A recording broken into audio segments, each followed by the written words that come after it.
हरि ओम।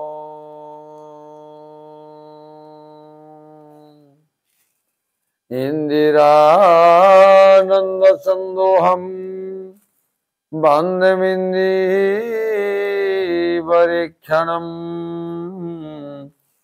वंदे रविन्द्रजनिना वंदिते नन्दनन्दनम् वसुदेवं सुतं देवं कंसचाणूरमर्दनं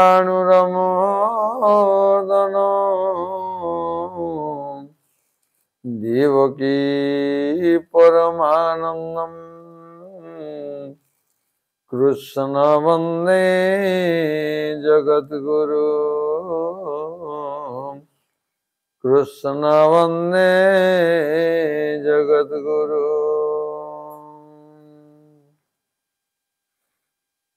प्रिय विदग्ध श्रोता मंडली, आजकार यह शुभ अवसर रे आपण माने आमर दिव्य कथा आख्यान चैनल रे सुनिबा को पाइबे श्रीमद् भागवत गीता प्रथम अध्याय 15 नंबर श्लोक व्याख्या सह आमे आपण मानकर सेवा करिवा पाई प्रयास करूछु। एणु आसंतु एबे आमे सुनिबा श्रीमद् भगवत गीतार 15 श्लोक। पांचजन्यम ऋषिकेशो देवदत्तं धनंजय पुण्ड्रं दद्मो महाशंखं भीमकर्मा ब्रुकोदरः। यार अर्थ है ऋषिकेश कहते अंतर्जामी भगवान श्री कृष्ण। पांचजन्यम पांचजन्य नामक शंखर अर्थ धनंजय कहले धनंजय अर्थात देव धनंजय अर्थात अर्जुन एवं देवदत्त कहले देवदत्त नामक शंख। भीमकर्मा कहते भयंकर कर्म करुथिबा। ब्रुकोदर कहते ब्रुकोदर भीम। पौंड्रम कहते पौंड्र नामक एवं महाशंख कहते महाशंख। दध्वौ बजाइले। अंतर्यामी भगवान श्री कृष्ण पांचजन्य नामक शंख तथा धनंजय अर्जुन देवदत्त नामक शंख बजाइले एवं भयंकर कर्म करुथिबा ब्रुकोदर भीम पौंड्र नामक महाशंख बजाइले। तेबे हे विदग्ध श्रोता मंडली, आसंतु आमे वर्तमान संपूर्ण व्याख्या सह सुनिबा। पांचजन्यम ऋषिकेश यार अर्थ है अंतर्यामी अर्थात समस्तंकर अंतर कथा जानुथिया भगवान श्रीकृष्ण पांडवंक सपक्ष ठिया होई पांचजन्य नामक शंख बजाइले। भगवान को अंतर्यामी कहा जाए। तेणु तो कवि अनेक समय वर्णना करते अंतर्यामी बोली। आपण माने समस्ते जानिछन्ति श्रीमद् भगवत गीता मध्य तांको घोषणा करुछन्ति अंतर्यामी भगवान। तेणु कहले कौन जय जय जगन्नाथ चढ़ी नंदी घोषरथ अंतर्यामी अंतर्गत बारोटा जान दुखी जनाइले दुख केबे हेनु हबि मुख दुख एड़ी सुख ताकू दियो प्रमाण सेही प्रभु नुह की तुम्भे दुखी जनाइले दुख न शुण एबे। अंतर्यामी भगवान समस्तंकर अंतर कथा जानुथिबारु से अंतर्यामी।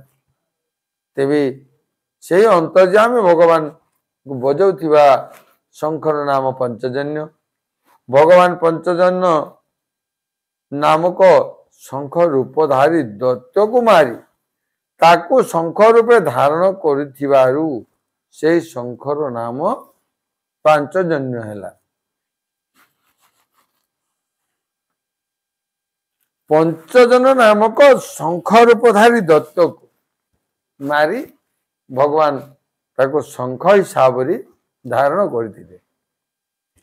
ଦେବଦତ୍ତମ ଧନଞ୍ଜୟ ରାଜସୂୟ ଯଜ୍ଞ ସମୟରେ ଅର୍ଜୁନ ଅନେକ ରାଜାଙ୍କୁ ପରାଜିତ କରି ବହୁ ଧନ ଏକତ୍ର କରିଥିଲେ।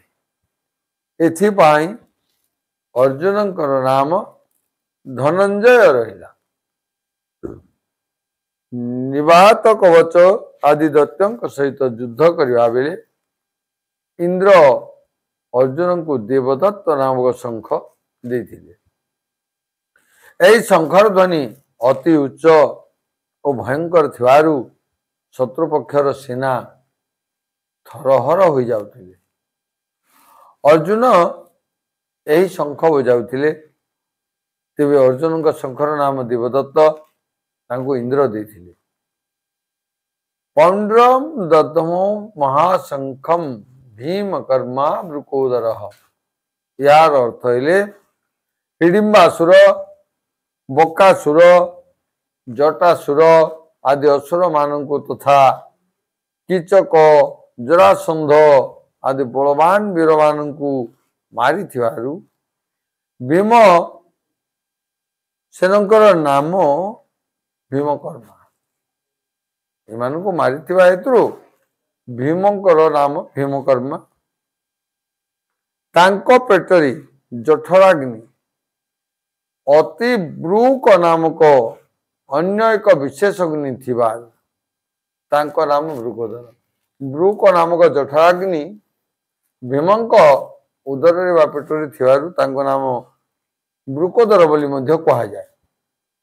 ଏହିପରି ଭୀମକର୍ମା ବୃକୋଦର ଭୀମ ବୃହତ୍ ଆକୃତି ବିଶିଷ୍ଟ, ସବୁଠାରୁ ବଡ଼ ଆକୃତି, ବଡ଼ ଆକାର ଥିବା ବିଶିଷ୍ଟ ଶଙ୍ଖ, ଯେଉଁ ଶଙ୍ଖର ନାମ ପୌଣ୍ଡ୍ର, ପୌଣ୍ଡ୍ର ନାମକ ଶଙ୍ଖ ଭୀମ ବଜାଉଥିଲେ।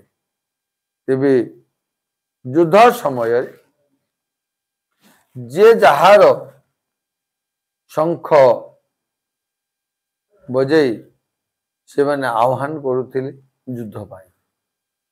ପରବର୍ତ୍ତୀ ପର୍ଯ୍ୟାୟରେ ଆମେ ନିଶ୍ଚିତ ଭାବରେ ଦେଖିବା କ'ଣ ହେଇଛି, ଆହୁରି କିଏ କେଉଁ ଶଙ୍ଖ ଧାରଣ କରିଛନ୍ତି, କିଏ କେଉଁ ଶଙ୍ଖ ବାଦନ କରିଛନ୍ତି ଏବଂ ଯୁଦ୍ଧ ଆହ୍ୱାନ କରିଛନ୍ତି, ଯୁଦ୍ଧର ପରିଣାମ କ'ଣ ହେଇଛି, ଏହାର ଫଳାଫଳ କ'ଣ ହେଇଛି, ପରବର୍ତ୍ତୀ ପର୍ଯ୍ୟାୟରେ ଆମେ ଅର୍ଥାତ୍ ଶ୍ରୀମଦ୍ ଭଗବତ ଗୀତା ପ୍ରଥମ ଅଧ୍ୟାୟର 16 ନମ୍ବର ଶ୍ଲୋକକୁ ଯେତେବେଳେ ବ୍ୟାଖ୍ୟା କରିବା, ସେହି ସମୟରେ ଆମେ ଜାଣିବା ଆହୁରି କ'ଣ ରହିଛନ୍ତି, ଆହୁରି ଆଗକୁ ଯିବା।